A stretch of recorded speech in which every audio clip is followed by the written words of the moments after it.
구독자 여러분, 시청자 여러분 반갑습니다. 2023년 7월 23일 자, 한 주 주제 시작해 보도록 하겠습니다. 이번 주 주제는 여러분들이 아실지 모르실지 모르겠지만 테슬라, 옵티머스, 그리고 AI, 인공지능, 로봇 이런 이야기들을 좀 다루려고 합니다.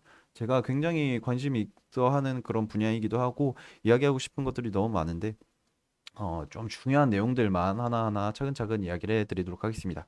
자, 인간형 로봇의 등장이죠. 인간형 로봇이 새롭게 등장을 한 상태이고, 이게, 음, 사실상, 뭐, 만들어지고 새롭게 놓고 하면은 걔네들 입장에서는 우리가 조물주지만, 결과적으로는 걔네들이 더 똑똑해지게 되면 인간이 뒷전이 될 수 있어요. 기계인가, 새로운 종인가. 이야기를 좀 해보도록 하겠습니다. 아이로봇 여러분들 많이 아시죠? 이게 2000년대 초반에 나왔던 영화인데 아이로봇, 터미네이터에 대한 이야기들도 잠깐 할 거고요. 그리고 아메카와 옵티머스에 대한 이야기를 해보도록 하겠습니다. 아이로봇도 터미네이터도 공상과학 영화였죠. 하지만 그게 현실화되는 게 바로 아메카와 옵티머스입니다. 자, 이야기를 좀 해보도록 하겠습니다. 자, 아이로봇 많은 분들이 영화를 보셨을 거라고 생각을 해요.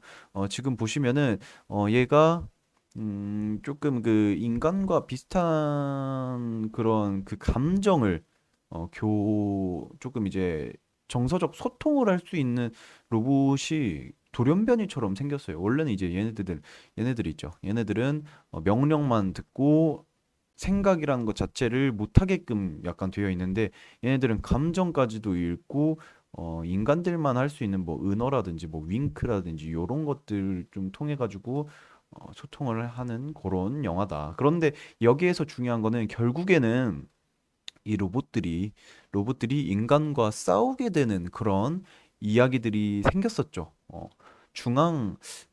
여기 내에서 제가 영화 본 지가 꽤 오래됐는데 어쨌든 인간과 대립되는 그런 구도가 생긴다. 그때까지만 해도 사실상 그거였죠. 그냥 뭐, 와, 이 진짜 뭐, 진짜 꿈 같은 이야기다. 하지만 그게 점점 현실이 되고 있습니다. 지적 능력을 갖춘 로봇이에요. 이 옛날 로봇인데, 그러니까 지금 뭐 영화상 옛날 로봇인데, 지금 막 그 물이 들어차고 있는 상황에서 로봇이 아이를 구해야 되는데, 아이 생존율이 현저히 낮기 때문에 어른을 구하는 윌 스미스를 구했죠. 윌 스미스를 구해서 어, 그거에 대한 그 조금 그 윌 스미스가 그때부터 로봇을 안 좋아하는 뭐 이런 뭐 쓸데없는 이야기입니다. 자, 하지만 중요한 부분들이 굉장히 많아요. 자, 보시면은 자, 터미네이터입니다. 터미네이터가 자, 아놀드 슈왈제네거 형님이 나오시는데 이분이 로봇이에요. 로봇인데 착한 로봇이죠. 스카이넷이라는 로봇들 어쨌든 뭐 그런 게 있어요. 스카이넷에서 얘네들이 미래에서 과거로 와서 그냥 아예 그 스카이넷이라는 그 기업 자체가 생기지 않게끔 뭐 막는 뭐 그런 게 있는데 어쨌든 결과적으로도 인간을 위협을 하는 거예요.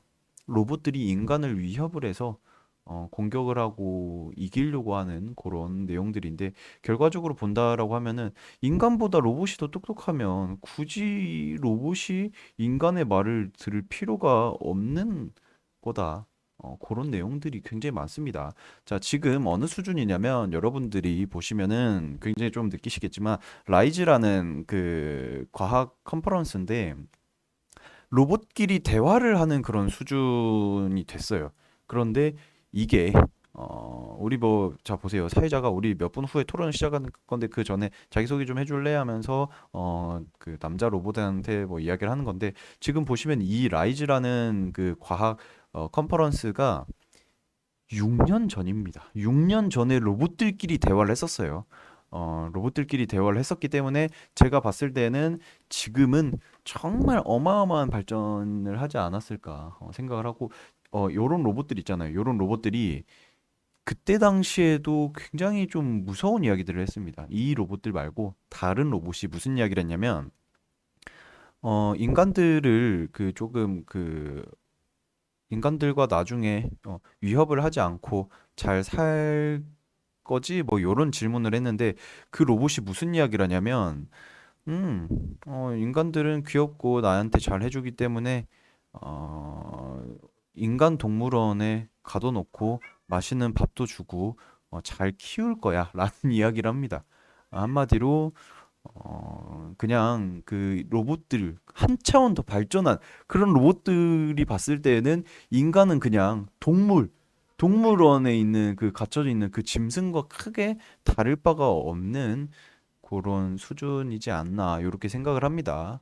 이게 여기까지만 해도 이때까지만 해도 와 진짜 무섭고 신기하다. 미래가 어떻게 될지 모르겠다라고 생각을 했는데 지금 2023년도에 아메카라는 로봇이 다시 등장을 하면서 어마어마한 그 이야기가 나오기 시작을 했죠. 2023년도에 아메카가 무슨 이야기를 하냐면 삿대질만 해도 얼굴을 찡그리면서 화를 냅니다. 그리고 너 냄새나 해도 눈을 찡그리면서 인상을 쓰면서 화를 내요. 그런 무례한 말을 하지 말라. 아, 무섭죠. 저 무섭습니다. 진짜로. 그리고 아메카한테 물어봤어요. 너가 지금 가장 즐거운 게 뭐야? 했더니 너가 가장 행복한 그 순간이 언제였냐? 물어보니까 내가 세상에 나오게 된 것이다. 라고 이야기를 했고요. 그리고 너가 가장 슬펐던 순간이 언제냐? 했는데 나는 인간과 다르다라는 거를 알게 되었을 때 가장 슬펐다. 라고 이야기를 했습니다. 야, 소름 돋죠. 참 무서운 세상이에요.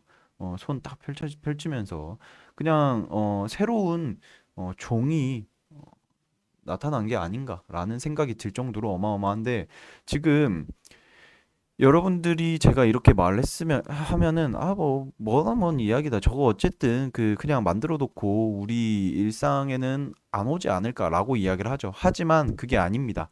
테슬라 기가팩토리에서 자, 테슬라의 옵티머스라는 로봇이 생겼습니다.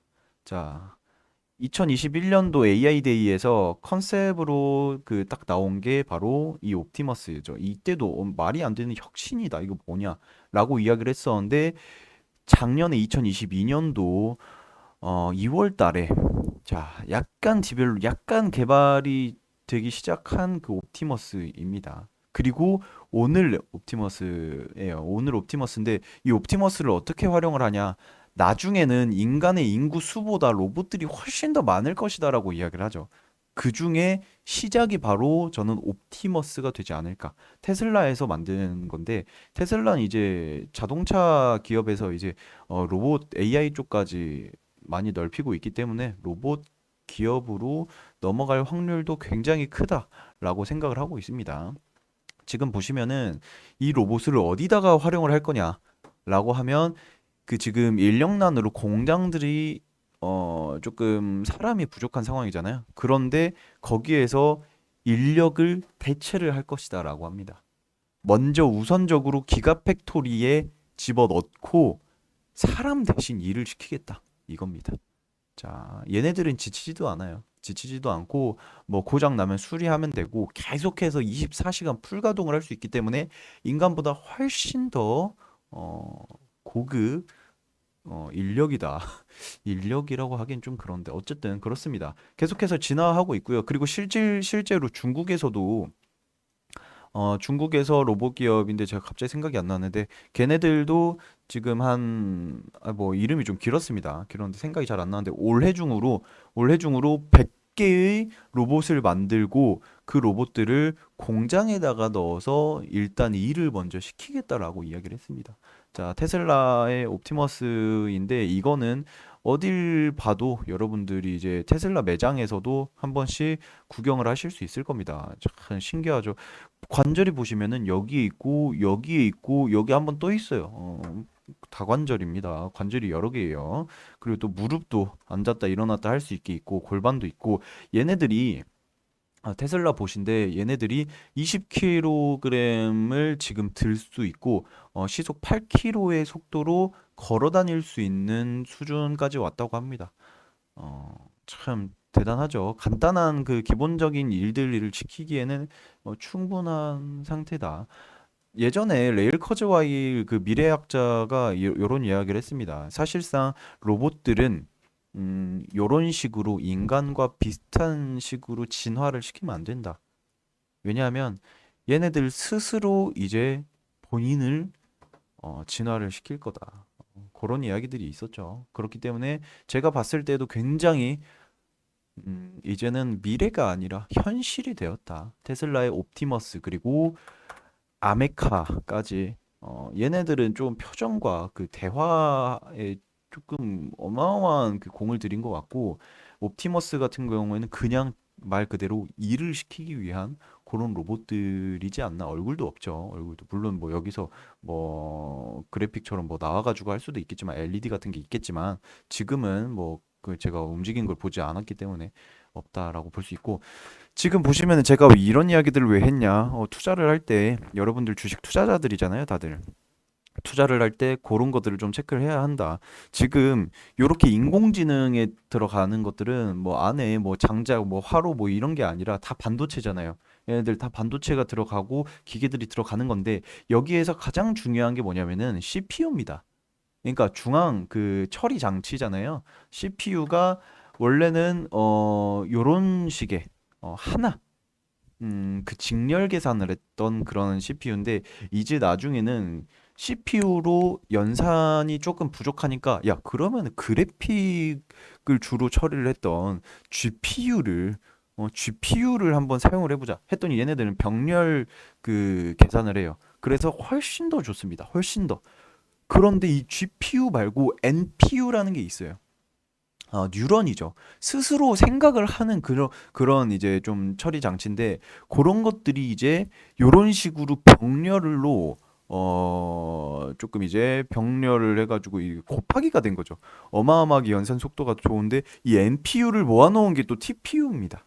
TPU. 결과적으로는 요런 그 CPU든 GPU든 NPU든 TPU든 요런 시장들이 향후 그러니까 인공지능 반도체예요. AI 반도체. 그리고 지적 능력이 있는 인지 능력이 있는 정보 처리를 할 수 있는 그 생각할 수 있는 인공지능 반도체라고 하죠. 이런 인공지능 반도체가 제가 봤을 때에는 앞으로 향후 시장을 조금 주도를 하고 상승 흐름이 잘 나오지 않을까.